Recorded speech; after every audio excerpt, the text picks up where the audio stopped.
Llamó muchísimo la atención lo que señaló, pues no cualquier persona, le repito, no un senador, no un diputado, no un congresista, no, lo que dijo el jefe del Comando Norte allá en los Estados Unidos, Van Herk, cuando señala el general Glenn Van Herk, pues que México tiene la mayor cantidad de espías rusos en el mundo.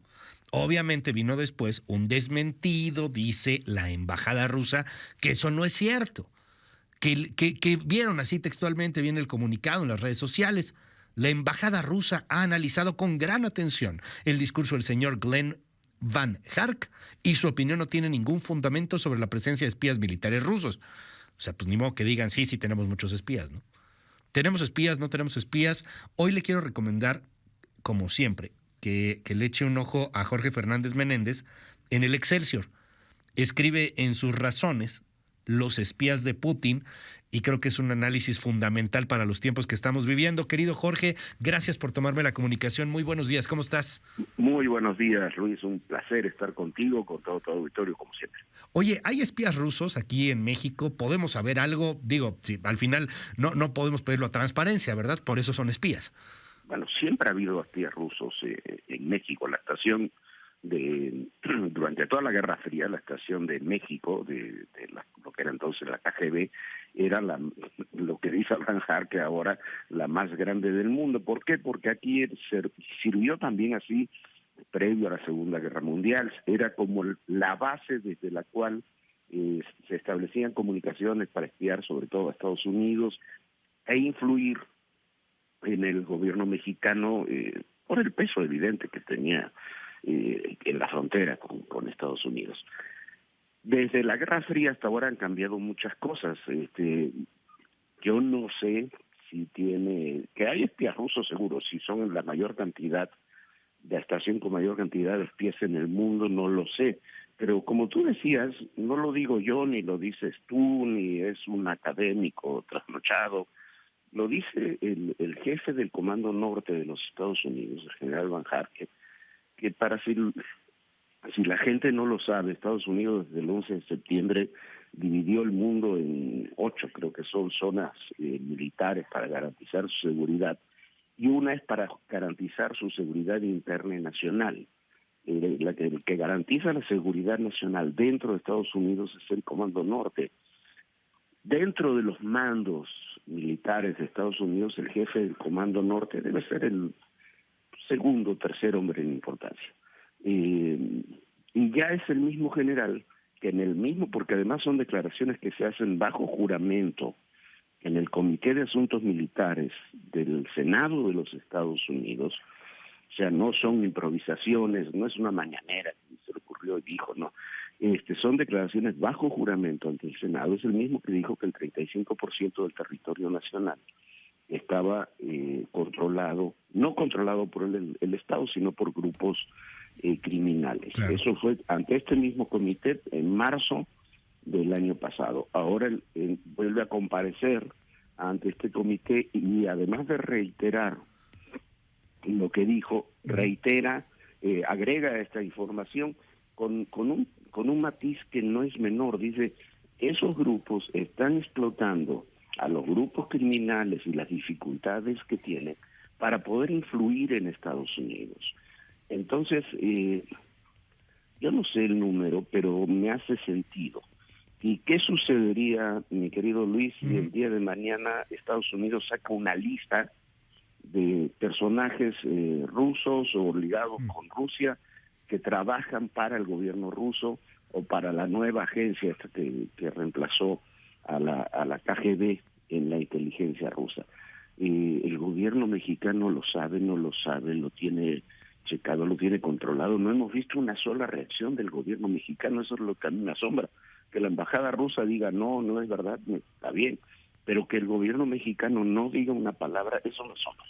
Dice el presidente, no, hombre, no somos colonia y les tenemos que mandar un telegrama prácticamente para decirles que no somos colonia, ¿no? Tanto a los Estados Unidos y a los rusos y a todo mundo. Este discurso chauvinista, este discurso muy nacionalista del presidente López Obrador, pero como señalas, Jorge, ¿qué pasa si esto sigue creciendo? O sea, siempre ha sido peligroso, siempre ha sido un asunto de seguridad para los norteamericanos, pero hoy día me imagino que es un asunto de la primordial importancia, dada la guerra y dada la tensión internacional que se está viviendo del otro lado del globo. ¿Qué pasa si nos seguimos haciendo patos, si no sabemos qué está sucediendo y dejamos, si es que eso pasa, que crezcan espías rusos aquí en nuestro país? Mira, hay una serie de cuestiones que a mí me asombra.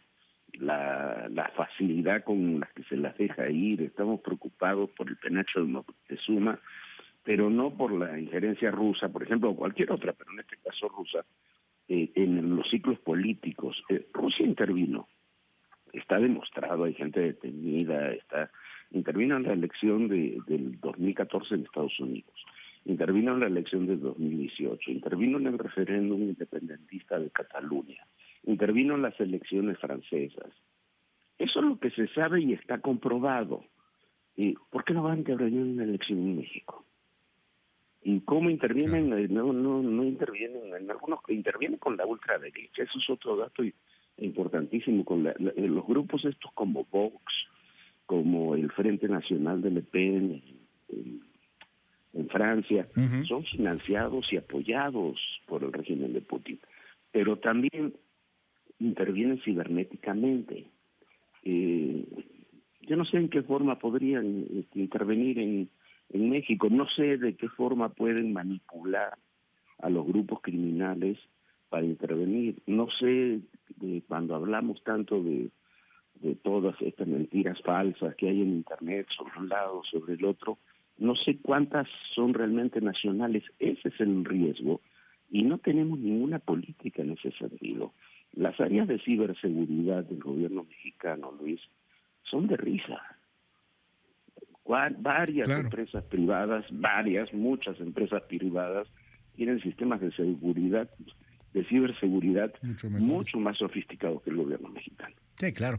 Digo, aquí simplemente por recordar lo que ha sucedido en esta administración, hackearon la página de turismo en algún momento, han tenido ataques directos hacia bases de datos, como lo que sucedió con Lotería Nacional en algún punto, lo que sucedió con la Secretaría de Economía, el asunto del mismo presidente cuando dice que pues no hay que cambiar las computadoras y que se las compartan, etcétera, en un momento tan clave como el que estamos viviendo en materia de ciberseguridad y las acusaciones que se han venido dando de algunas empresas rusas que se dedican, como algo que tú le has dado muchísimo seguimiento, a manipular información, como pues las famosas empresas que están trabajando muy cercano a algunos personajes de la Cuarta Transformación. Algunos de ellos tienen pues sucursales justamente en Moscú, en San Petersburgo, y pues se dedican a dar mensajes de apoyo y de tratar de influir a través de ello en la opinión pública, caray.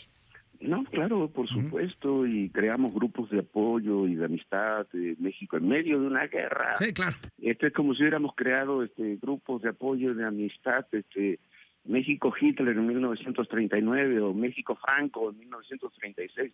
Yo insisto en un tema, cuando el presidente dice no nos metemos y queremos ser amigos de todos, no quiero hablar de otro presidente o de otros presidentes, pero veamos a Lázaro Cárdenas, que me parece que tuvo un comportamiento ejemplar. Lázaro Cárdenas, si había que brindar apoyo, sí, le dio apoyo a la República Española, a lo que podía en el contexto que se dio en aquel momento. Recogió a cuanto refugiado pudo llegar a México, le dio asilo en México. Afortunadamente eso nos mejoró la vida a todos. En la Segunda Guerra Mundial permitió y trabajó muy de cerca, sobre todo cuando ya Estados Unidos se involucró de lleno en la guerra, hasta las plantaciones de amapola, de las que se ha producido, ahora se producen ahora heroína y en el Triángulo Dorado, tienen su origen en Claro. plantaciones que controlaba el ejército, que tenía el ejército para hacer morfina para sus soldados en la Segunda Guerra. Claro que tomamos partido, tomamos decididamente partido por los aliados en contra del nazismo y el fascismo. Siempre se toma partido. En una invasión de estas características se toma partido. Y pensar que los otros no van a intervenir porque tú dijiste, no, yo soy neutral y eso, me parece muy grave. Y además es una esquizofrenia, porque mientras en la ONU votamos una declaración sí, claro, condenando la invasión en territorio nacional, creamos grupos de amistad México-Rusia en el Congreso. Querido Jorge, muchísimas gracias y te leemos hoy ahí en Excelsior, Los espías de Putin. Te mando un abrazo, Jorge. Un gran abrazo a ti y a todo el auditorio. Gracias, Luis. Es Jorge Fernández Menéndez. Léalo hoy, escribe ahí en Excelsior. Vale mucho la pena. Los espías de Putin.